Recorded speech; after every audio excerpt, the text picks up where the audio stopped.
శరీరాన్ని బట్టి సహజంగా స్త్రీలకైనా పురుషులకైనా ఎలాంటి ఆశలు రేకెత్తుతాయంటే, శరీరాన్ని సుఖపెట్టటమే, శరీరానికి కావలసిన అన్నిటినీ సమకూర్చటమే జీవిత ధ్యేయం అనే విధంగా మన మనసు పరిగెత్తిద్ది. ఫర్ ఎగ్జాంపుల్, కొంతమంది ఆలోచనలు ఎలా ఉంటాయో చెప్తాను. కొంతమంది కాదు, దాదాపు చాలామంది. ఇప్పుడు భార్యాభర్తల అనుబంధానికి దూరం అయిపోయింది అన్న. భర్త ప్రేమానురాగాలు లేవు ఇప్పుడు ఆమెకి, ఆయన్ని కోల్పోయింది. ఇప్పుడు సహజంగా కన్యాత్వం మొదలుకొని 7 ఏళ్ళు అంటే, ఫర్ ఎగ్జాంపుల్ 18 ఏళ్ళకి ఆమెకి వివాహం అయింది అనుకుందాం. 7 ఏళ్ళు అంటే ఎంత వయసు అండి? ఈ ఒక 2, అవి ఒక 5, 25 సంవత్సరాలు, 25 ఇయర్స్. అంటే 25 ఏళ్లకే 100 ఏళ్ల జీవితం అయిపోయిందా? తనకు కోరికలు ఉండవా? తనకి ఆశలు ఉండవా? తనకి వాంఛలు ఉండవా? ముఖ్యంగా లైంగిక వాంఛలు. ఓపెన్గా చెప్తున్నాను, ఏమనుకోవద్దు. అంటే కొంతమంది ఈ పేరు ఎత్తడానికి ఇబ్బంది ఫీల్ అవుతారు, కానీ నేను ఓపెన్గా మాట్లాడుతున్నాను. ఎందుకంటే అందరి హృదయాల్లో చాలా వరకు జవసత్వాలు సరిగ్గా పనిచేసే వాళ్ళు అందరి హృదయాల్లో ఈ కదలికలు ఉంటాయి కనుక నేను ఓపెన్గా చెప్తున్నాను. తమకై తమకు పుట్టకపోయినా పక్కన వాళ్ళన్నా అంటారు, ఏమ్మాయి ఎంత వయసు, 25 ఏళ్ళు లేవు నీకు, ముక్కు పచ్చలారని జీవితం అయిపోయింది, అందరూ భార్యాభర్తలు ముద్దు ముచ్చట కలిగి ఎంత చక్కగా ఉంటున్నారు, వాళ్ళకి అన్ని విధాల సుఖం, ఆనందం, సంతోషం అన్నీ ఉన్నాయి. ఏంటమ్మాయి కోల్పోయి నువ్వేంటి ఇలాగనే ఉండిపోయావేంటి? ఆ అబ్బాయిని, చనిపోయిన అబ్బాయినే తలుచుకుంటే ఏమన్నా ఉపయోగం ఉందా? చచ్చిపోయినోడు ఏమో వస్తాడా? రాడు కదా. అందరూ సుఖపడుతున్నారమ్మా, అందరూ సుఖపడుతున్నారు. అర్థమైందా? నువ్వు ఎట్లా అమ్మా ఇట్లా ఒంటిగత్తెగా, కాబట్టి నువ్వు కూడా ఏదన్నా ఫలానా అబ్బాయి ఏందో నీకెళ్ళే చూస్తున్నాడు, 2 నెలలుగా గమనిస్తున్నాను, మరి మంచివాళ్ళలాగా ఉన్నాడు, మరి ఏదన్నా నీకు న్యాయం చేస్తాడేమో, కాస్త అబ్బాయిని కాస్త, కానీ ఇట్లా మాటలు చెప్పేవాళ్ళు ఉంటారు. ఎందుకంటే వాళ్ళు శరీర సంబంధులే కాబట్టి ఈ 25 ఏళ్ల వయసున్న ఆమెకి నీ వయసు చిన్నది, నువ్వు ఏం అనుభవించావు, ఏం సుఖపడ్డావు, ఏం సుఖపడ్డావు, ఈ మాటలు వినపడ్డప్పుడు నిజమే కదా, మనం ఏం అనుభవించాం లైఫ్ని. ఈ సుఖము అనుభవించావా, ఏం అనుభవించావు అన్న దానిలో మొట్టమొదట అంతర్లీనంగా ప్రతిధ్వనించేది లైంగికత. అంటే ఈ శరీరం, వినండి బాగా, ఈ శరీరం ఎలా బోధించిద్ది మనకంటే, లైంగిక ఆనందం పొందటమే జీవితంలో ప్రథమ ఘట్టం, ప్రాముఖ్యమైన ఘట్టం. అర్థమైందా? అదే ముఖ్యమైంది, అదే జీవితంలో చాలా ఆనందకరమైంది, అదే ప్రాముఖ్యమైంది. అది లేకపోతే ఈ జీవితానికి అర్థమే లేదు. ఇంత అందం ఉండి ఏమి లాభం, అంతా అడవిగాచిన వెన్నెలైపోతుంది. సినిమాలో డైలాగులు, పాటలు ఇవి కూడా బాగా కోఆపరేట్ చేస్తాయి. పక్కింటోళ్ళు లేదా బంధువులు, కొంతమంది శ్రేయోభిలాషులు మేలు కోరినట్లే. కొంతమంది ఏమంటారంటే, సరే డైరెక్ట్గా ఈ లైంగికత అనే విషయాన్ని మాట్లాడడానికి కొంతమంది ఫీలింగ్స్ వల్ల ఏమంటారంటే, అమ్మ నీకు నీడ ఉండాలి కదా, నీకంటూ ఒక తోడు ఉండాలి కదా, రేపు మంచి అయినా చెడ్డైనా నిన్ను ఆలనా పాలన చూసుకుని ఒక తోడు ఉండాలి కదా అన్న రూట్లో వస్తారు. అంటే ఇలా రావటం, భర్త చనిపోయిన స్త్రీ మరో పెళ్లి చేసుకోవటం తప్పు అని నేను అనట్లా. సమాజం ఏ విధంగా ప్రేరేపించిద్దో, శరీరం ఏ విధంగా ప్రేరేపించిద్దో అది మాత్రమే నేను జస్ట్ మీ దృష్టికి తెస్తున్నా, పురుషుడైనా స్త్రీ అయినా. కానీ నాకు తెలిసి అన్నాకి కూడా ఇలాంటి సోదరులు చాలా వచ్చి ఉండాలి. వచ్చి ఉంటాయా, వచ్చి ఉండవా? మీరేమంటారో చెప్పండి. కన్ఫామ్ అన్నాన్ని కూడా ఇలా అని ఉండొచ్చు. నీ భర్త చనిపోయాడు కనుక నువ్వు మరో వివాహం చేసుకోవటానికి యోగ్యురాలివి, ధర్మశాస్త్రం కూడా దాన్ని సపోర్ట్ చేస్తుంది అని కూడా చెప్పు ఉండొచ్చు. ఆమెని శరీరం కూడా వేధించి ఉండొచ్చు, ఎందుకంటే ఆమె కూడా ఆషేరు గోత్రికురాలైన ఆదాము సంతానమే, ఆమెలో కూడా ఆదాము రక్తమే పనిచేస్తుంది గనుక ఆమె శరీరం ఆమెను ఇబ్బంది పెట్టి ఉండొచ్చు. బంధువులు, ఇంటివారు ఆమెని ప్రేరేపించి ఉండొచ్చు మరో వివాహానికి. నిజమే, నేను అందగత్తెని, నేను చాలా సౌందర్యంగా ఉన్నాను. పిచ్చి పిచ్చి ముఖాలు వేసుకున్నోళ్ళు జీవితాన్ని హాయిగా భర్తతో సుఖ సంతోషాలు అనుభవిస్తుంటే, ఇంత సౌందర్యం కలిగి ఇంత గ్లామర్గా ఉండి నేనెందుకు ఇలా ఉండాలి, నేను కూడా లైఫ్ని ఎంజాయ్ చేయాలి అనే ఒక ఎంపిక ఆమె ముందు కదులుతుంది. మరోపక్క జీవితమంతా అందుకోసమేనా నా కుమారి? జీవితమంతా అదేనా? అదే ప్రాముఖ్యమైందా? డబ్బు, లైంగిక ఆనందాలు, ఐహిక విచారాలు, మనుషుడు తాత్కాలికంగా పొందే ఈ సుఖ సంతోషాలు, అదేనా జీవితం నా కుమారి? అంతకంటే శ్రేష్టమైన జీవితం నేను కాదా అనే దేవుని స్వరం. అంతకంటే ఆనందకరమైన, శ్రేష్టమైన, మధురమైన జీవితం నేను ఇవ్వలేనా నా కుమారి? ఏం ఎంపిక చేసుకుంటావు అన్న ఒక అద్భుతమైన ఎంపిక చేసింది. 84 ఏళ్ళు జీవించిందటండి. 84 సంవత్సరాలు అంటే సుమారు 25 సంవత్సరాల నుంచి ఇక దేవునితో నడక మొదలుపెట్టి 25 ఏళ్ల వయస్కురాలికి ఎన్ని కోరికలు, ఎన్ని వాంఛలు, ఎన్ని జీవితాశయాలు శరీరాన్ని బట్టి ఉంటాయో అన్నిటినీ తొక్కిపడేసి ఒక మనిషికి నేను దాసురాలై, ఒక మనిషికి ఊడిగం చేసేదానికి నన్ను నేను అప్పగించుకున్నట కంటే నా దేవునికే నన్ను నేను అప్పగించుకుంటాను.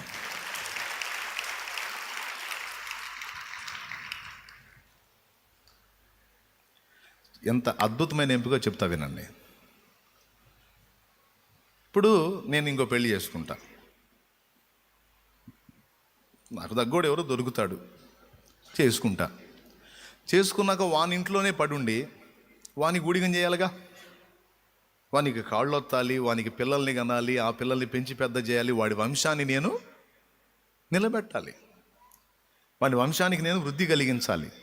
వానికి ఈ లైఫ్ని అప్పజెప్పేసి, ఈ తనువుని, ఈ ప్రాణాత్మలను అప్పజెప్పేసి వాని ఇంటనే పడుండి గూట్లో కూర్చొని ఆ పెట్టే ముద్ద వాడు తీసుకొచ్చి పెడితే తిని అట్లా బతికేసి లైఫ్ని అతనికి అప్పజెప్పటం ఒకటి. యెషయా గ్రంథంలో 54:5లో నిన్ను సృష్టించినవాడు నీకు భర్త అయి ఉన్నాడు. దేవునికి స్తోత్రం. నిన్ను సృష్టించినవాడు నీకు భర్త అయి ఉన్నాడని రాయబడి ఉంది కదా. నేనేదో ఒక నరుణ్ణి ఆశ్రయించి నరుడి దగ్గరికి వెళ్ళి వానికి ఊడిగం చేసి వాని వంశాన్ని వృద్ధి చేసి వానికి సేవ చేయటం కన్నా నేను నా దేవుని పాదాల చెంతకు వెళ్తాను. అదే నా అత్తగారి ఇల్లు అనుకుంటా. దేవునికి స్తోత్రం కలుగును గాక. ఇప్పుడు నేను అత్తగారింటికి వెళ్తే ఇంట్లో నుంచి బయటికి రానిరుగా, అంతా ఇంట్లోనే. భర్త వెళ్ళి కష్టపడి తీసుకొచ్చి నాకు అన్ని సమస్తం ఇంట్లోకి తీసుకొస్తాడు. కాబట్టి ఆ ఇంటనే పడి నేను అన్ని పనులు చేయాలి. అదేదో దేవుని ఇంట్లోనే పడుంటా. దేవునికి స్తోత్రం కలుగును గాక.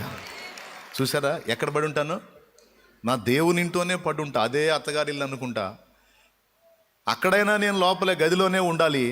అదేదో నా దేవుని సన్నిధిలో వదిలిపెట్టకుండా నేను ఉంటే అక్కడ దొరికేదేమో ఈ లోకంలో ఈ జీవితం అది 40 ఏళ్ళలో 30 ఏళ్ళలో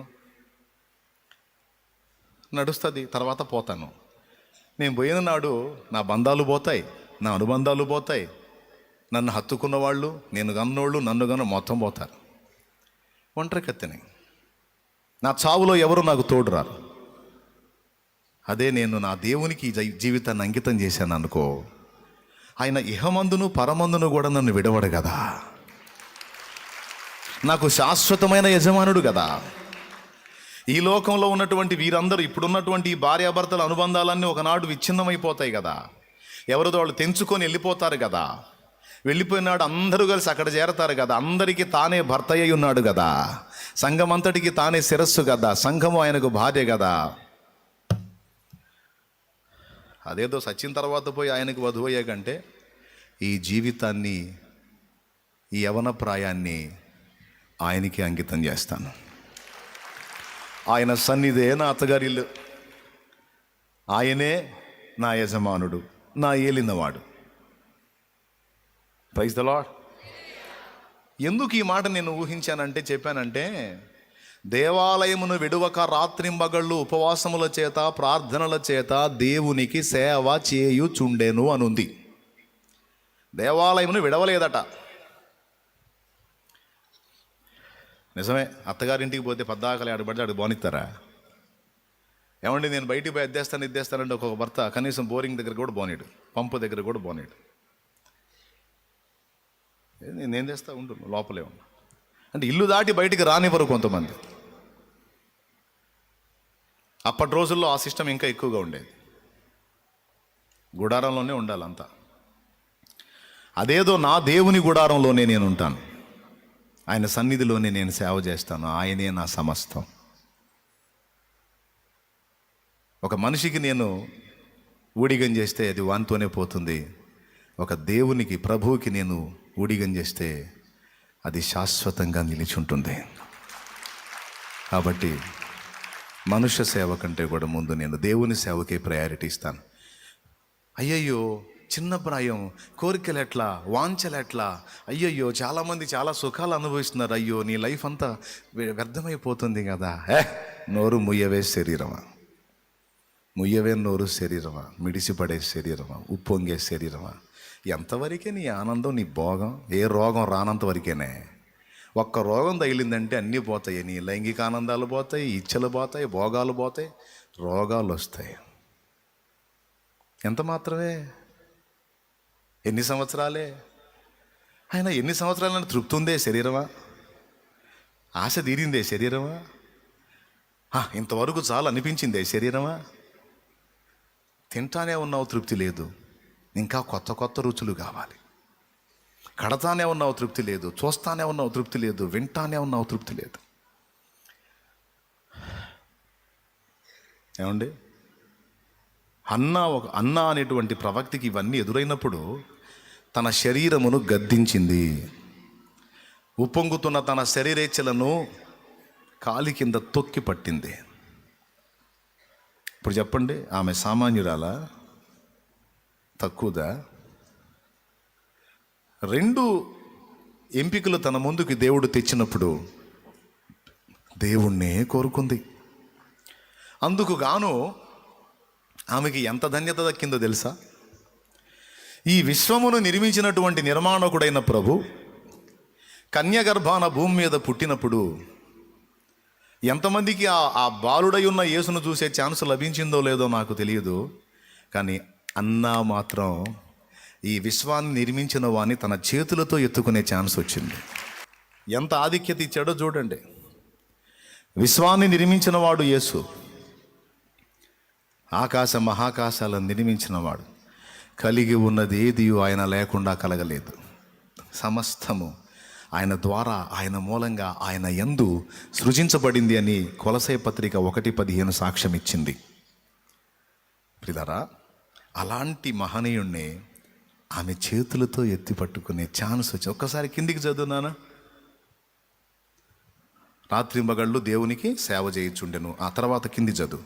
ఆమె కూడా ఆ గడియలోనే లోపలికి వచ్చి దేవుని కొనియాడి యెరూషలేములో విమోచన కొరకు కనిపెట్టుచున్న వారందరితో ఆయనను గూర్చి మాట్లాడుచుండెను. అంతట వారు ప్రభు ధర్మశాస్త్రం. చూసారా, యేసును చూసింది, యేసును ముద్దాడింది, యేసుని హత్తుకుంది. అంతేకాదు, ఆమెకు బయలుపరచబడిన సత్యాన్ని అప్పుడే ఆయనను గూర్చి ప్రకటించటం మొదలుపెట్టింది. ఇప్పుడు యేసును గూర్చి శుభవార్త చాటిన వాళ్ళలో మొట్టమొదటి వ్యక్తి ఎవరో గుర్తించారా మీరు? యేసును గూర్చి మాట్లాడటం మొదలుపెట్టిన మొదటి వ్యక్తి ఎవరో గుర్తించారా? సుమయోను వచ్చాడు, మరియమ్మకు చెప్పాడు, జనానికి చెప్పాడో లేదో మనకి తర్వాత. కానీ అన్నా మాత్రం ఆయనను గూర్చి జనులతో మాట్లాడిందట. యేసును గూర్చి మొట్టమొదట ఇతరులకు పరిచయం చేసే ఛాన్స్, ఆయన్ని ఎత్తుకొని ముద్దాడే ఛాన్స్ మామూలు విషయమా? అమ్మో, విశ్వ నిర్మాణకుడు, మనల్ని నిర్మించినోడండి. మనకి ముక్కు తయారు చేసి ముక్కులో గాలి వాయువును నింపినోడు యేసయ్య. ఆయన్ని పట్టుకునే ఛాన్స్ వచ్చింది ఆమెకి. కదా. ఇప్పుడు మనం రేపు పరలోకం పోయిన తర్వాత పెద్దవాడైన యేసును హత్తుకుంటాం, కానీ బాలుడైన యేసు దొరకడం మనకి. కానీ బాలుడైన యేసును చేతల్లో మోసింది. రేపు యేసయ్య దగ్గరికి పోయినా ఒకవేళ మనం ఆయన హత్తుకుంటే ఆయన మనల్ని ఎత్తుకుంటాడు, మనల్ని మోస్తాడు. కానీ ఆయన్ని మోసే ఛాన్స్ మనకు రాదు. కానీ అన్నాకి, సుమేయనుకి, ఇద్దరికి కూడా ఆ ఛాన్స్ వచ్చింది. ఎందుకు? ప్రభువుని కోరుకున్నందుకు. ఎందుకు? వదిలే కొట్టొద్దులే, అంత అవసరం లేదు. ఒరే వద్దంటే కొడతారు. అది సామాన్యమా? ఇప్పుడు నేను చెప్పిన ఈ మాటలు మీకు ఏమర్థమైంది? ప్రతి మనిషికి ఈ 2 ఎంపికలు వస్తాయి. ఇప్పుడు భర్త లేని స్త్రీల గురించి చెప్తే ఈ మ్యాటర్ సరిపోయింది. భర్త ఉండి కూడా లోకాకర్షణల వైపు వెళ్ళేటువంటి స్త్రీల గురించి, భార్య ఉండి కూడా లోకాకర్షణల వైపు వెళ్ళే పురుషుల గురించి ఇంకొంచెం ఆలోచించాలి. అసలు ఏమీ లేకపోయినా సరే లైఫ్ను అలా సమర్పణ చేసుకున్న ఆమె శారీరకంగా ఏమీ పొందలా. కానీ తమ్ముడా, పిచ్చామో మంచామో నీకంటూ ఒక భార్య ఉంది కదా. చెల్లెలా, పిచ్చోడో మంచోడో, నల్లటోడో ఎర్రటోడో పొట్టోడో పొడుగోడు ఎవరో నీకు తగ్గ భర్త నీకు దేవుడు ఇచ్చాడు కదా. వాళ్ళని వీళ్ళని దిక్కుమాలిన రకాలను చూసి నువ్వెందుకు దిక్కుమాలిన పనులు చేస్తావు అనేది దేవుడు అడుగుతున్న ప్రశ్న. అవసరమైతే అసలు ఏ అనుబంధం లేకపోయినా అన్నాలాగా ఉండిపోయే దమ్ము ధైర్యం నీకు ఉండాలి. అలాంటిది ఏదో నీకు ఇచ్చినదేదో నేను నీకు ఇచ్చాను కదా, ఒక తోడుని. అతన్ని ఎందుకు మోసగించాలి నువ్వు? దురాశ గర్భమును ధరించి పాపమును కనగా పాపం పరిపక్వమై మరణాన్ని కంటదని వ్రాయబడి ఉండలేదా? ఎందుకు? వాళ్ళని వీళ్ళని చూసి ఇతరులతో పోల్చుకొని మనిషికి మనశ్శాంతి కరువు చేసేటువంటి దరిద్రాల్లోకెల్లా పెద్ద దరిద్రం ఏందో తెలుసా? పక్కోళ్ళతో పోల్చుకోవటం. ఇప్పుడు కొద్దిగా రంగు తక్కువ ఉన్నాడమ్మా, కొద్దిగా రంగు తక్కువ నల్లగా ఉన్నాడు, అయితేనే బంగారంలా చూసుకుంటున్నాడు. కానీ ఏమేం ఫీల్ అయితే తెలుసా? పక్కామ భర్త ఎర్రగున్నాడు, మా ఆయన నల్లగున్నాడు. కొంతమందికి వాళ్ళకే పుట్టిద్ది, కొంతమందికి ఏమో పక్కింటి వాళ్ళు పుట్టిస్తారు. అగ్గిపుల్ల తల్లులు ఉంటారు, అగ్గిపుల్ల తల్లులు అద్భుతంగా గీసాడ పెడతారు కాపురాల్లో. కొంపదీసి మీరు అట్టంటి వాళ్ళు ఎవరిని ఉన్నారా? ఉండకూడదమ్మా. అసలు నువ్వు ఇంత చక్కని దానివి పట్టుకుంటే కందిపోయేటట్టుంటావు. అసలు చూసావా? అసలు పెళ్లి సంబంధం పెళ్లి చూపులు చూసావు నేను? ఆయన ఆడా, నువ్వే ఆడా, తారు డబ్బాలాగా నల్లగా, అమ్మో పొగులు చూస్తే రాత్రి కల్లోకి వచ్చేటట్టుంటాడు ఆయన. నువ్వు ఎంత చక్కని దానివి, అసలు ఎట్లా చేసుకున్నావు అమ్మా? వయసు కూడా చాలా పెద్ద వయసులాగుంది. అసలు ఎట్లా నచ్చాడమ్మా తారు డబ్బా నీకు? అబ్బే,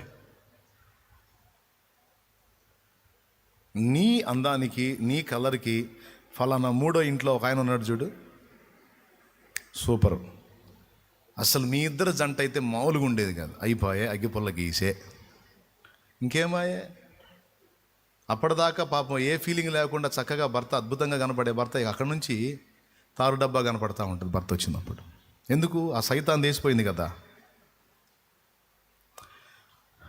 ఏమండి, నీకు ఎవరిని ఇవ్వాలో, ఏ పొజిషన్లో ఇవ్వాలో, ఎలాంటి వ్యక్తులను ఇవ్వాలో ఆయనకు తెలియదు? తెలుసా లేదా? ఇచ్చాడు కదా, మళ్ళీ ఎందుకు ఆ నీచమైన ఆలోచన? ఇది ఓన్లీ భర్తలు భార్యల విషయంలోనే కాదు, భర్తల్ని కూడా కొంతమంది ఇలానే అంటారు. ఏందిరా నువ్వేమో హీరోలాగా ఉంటావు, సినిమా వాళ్ళు చాలరు నీ దెబ్బకి, ఏడ దొరికిందిరా, పిచ్చిదాన్ని చేసుకున్నావు నాయనా, రైల్వే స్టేషన్లో ముష్టెత్తుకునేటట్టు ఉంటుంది అమ్మ మొహం అనేవాళ్ళు ఉంటారు. అప్పటిదాకా ప్రశాంతంగా కాపురం చేసుకునేవాళ్ళు ఈ దరిద్రుడు ఈ మాట అనగానే అప్పటి నుంచి వాడే రావాక నా దగ్గరికి అంటాడు. ఏంది నిన్నటిదాకా బాగా నన్ను ఎందుకంత కసిరించుకోండి, ఏంది ఆర్గ్యూ చేస్తున్నావు అంటాడు. బజార్లో నడుస్తూ ఉండేటప్పుడు కూడా నా వెనక నడవబాకు నువ్వు. అదేంది నీ వెంట నడవకపోతే నీ ఇటుపక్క నడవద్దన్నానా? నా వెనక రా, కొంచెం దూరంగా రా, నేను ముందు వెళ్తా, ఎక్కడో వెనక రా, నా పక్కన నడిస్తే నా చిరాకు పడుతుంది అంటాడు. వచ్చింది వాడికి కూడా గుణం వచ్చింది. ఏ గుణం? ఎందుకు? వాడు చెప్పాడు అనమాట, ఫలానోడి భార్య ఉంది చూడరా, హైట్ వెయిట్ రంగు, నీ పర్సనాలిటీకి ఆ అమ్మాయి అన్నట్టయితే సూపర్ ఉండేదిరా. ప్రియులారా, పక్కోళ్ళతో పోల్చుకొని పచ్చని కాపురాల్ని నాశనం చేసుకున్న సోదోళ్ళు చాలామంది ఉన్నారు. పురుషుల్లో ఉన్నారు, స్త్రీలలో ఉన్నారు. పక్కోళ్ళతో పోల్చుకొని జీవితాల్ని నాశనం చేసుకొని మనశ్శాంతిని కోల్పోయి భ్రష్టుబట్టి సభ్య సమాజంలో అవమానం, కన్న పిల్లల దగ్గర దారుణమైన అవమానం, లైఫ్లో కొలాప్స్ అయిపోయిన వాళ్ళు ఉన్నారు. చివరికి ఆత్మహత్యలు చేసుకొని వచ్చారు. నేను ఎందుకు ఈ విషయాలు చెప్తున్నానంటే, శరీరం ఒక పక్క రేపుతుంటే శరీర సంబంధులు ఒక పక్క ప్రోత్సహిస్తూ ఉంటారు. దేనికి? శరీర వాంఛలు తీర్చుకోమని. జీవితం అంతా శరీరం కోసమేరా అన్న అనుభూతి నీ శరీరం నీకు పుట్టించిద్ది. శరీర సంబంధులు కూడా నీకు అదే నేర్పుతారు. ఇక్కడ నువ్వు ఎంపిక చేసుకోవాలి. ఇతరులతో పోల్చుకోవటం అనే విషయం చిన్న విషయం కాదు. మనశ్శాంతిని నాశనం చేసే విషయం అది. దేవుడు ఎవరికి ఇచ్చే విలువ వాళ్ళకి ఇస్తాడు, ఎవరికి ఇచ్చే లైఫ్ వాళ్ళకి ఇస్తాడు. ఎంత చెట్టుకు అంత గాలి. ఎందుకు ఇతరులతో పోల్చుకోవాలి? నీకున్న స్థాయి ఏదో నీకుంది. ఇప్పుడు ఉదాహరణకండి, నల్లగా ఉన్నావు నువ్వు, ఎర్రటోడిని చూసి గందరగోళం అయిపోతే నువ్వు ఎరుపవుతావా? కావుగా. నీకు ఇచ్చిన కలర్ ఎవరిచ్చారు నీకు? ఆ కోటింగ్ ఎవరు వేశారు నీకు? ఆ బొమ్మని, నీ బొమ్మని ఎవరు తయారు చేశారు? సృష్టికర్త చేశాడు. నన్ను ఎర్రగా ఎందుకు చేయాలా, నల్లగా ఎందుకు చేసావని అడిగితే ఆయన ఏం చెబుతాడు? నాకు నువ్వు నల్లగా ఉంటేనే నచ్చుతావురా, నాకు నీ కలరే ఇదే నాకు నచ్చింది, నాకు ఇట్లానే నువ్వు ఇష్టం అంటాడు. కుండలు చేసేవాడు నల్ల మట్టితో చేస్తాడు, నల్ల కుండలు వస్తాయి తెలుసా మీకు? ఎర్ర మట్టితో చేస్తాడు, ఎర్ర కుండలు వస్తాయి. నల్ల కుండ అడిగిద్దా, ఎందుకయ్యా కుమ్మరి నన్ను అట్లా చేయలేదు, ఎట్లా చేసావంటే ఏమైంది? పగిలిపోద్ది. ఏం పగిలిద్ది? కుండ పగిలిద్ది. ఎందుకు ఎగస్టాలు దానికి? సృష్టికర్త ఇష్టం. Praise the Lord. ఇక్కడ గమనించాల్సిన విషయం ఏంటంటే, ఎర్రగున్నానా నల్లగున్నాను, వాడు ఎర్రగున్నాడు నేను నల్లగున్నా, వాడు పొడుగున్నాడు నేను పొట్టిగున్నా, వాడు లావు ఉన్నాడు నేను సన్నంగా ఉన్నా, లేకపోతే నేను లావు ఉన్నాను వాడు సన్నంగా ఉన్నాడు, నేను కూడా అట్టయితే, ఇవన్నీ తీసేయి. వాడు 4 ఎకరాలు కూడా సంపాదించాడు, నేను 4 సెంట్లు కూడా, ఇది తీసేవయా, తీసే. నీకు ఉండటానికి తినటానికి ఇచ్చాడా లేదా? లేకపోతే అడుగు దేవుడిని. నీకు కావాల్సిన సహాయం న్యాయంగా జరిగిందా లేదా? అదనంగా దేవుడు ఏదన్నా ఆయన చిత్తమైతే చూసుకుంటాడు. నీకు చెప్తున్న వార్త ఏంటంటే, నువ్వు ఇతరులతో పోల్చుకోవద్దు, పోల్చుకొని నీ మనస్సుని పాడు చేసుకోవద్దు.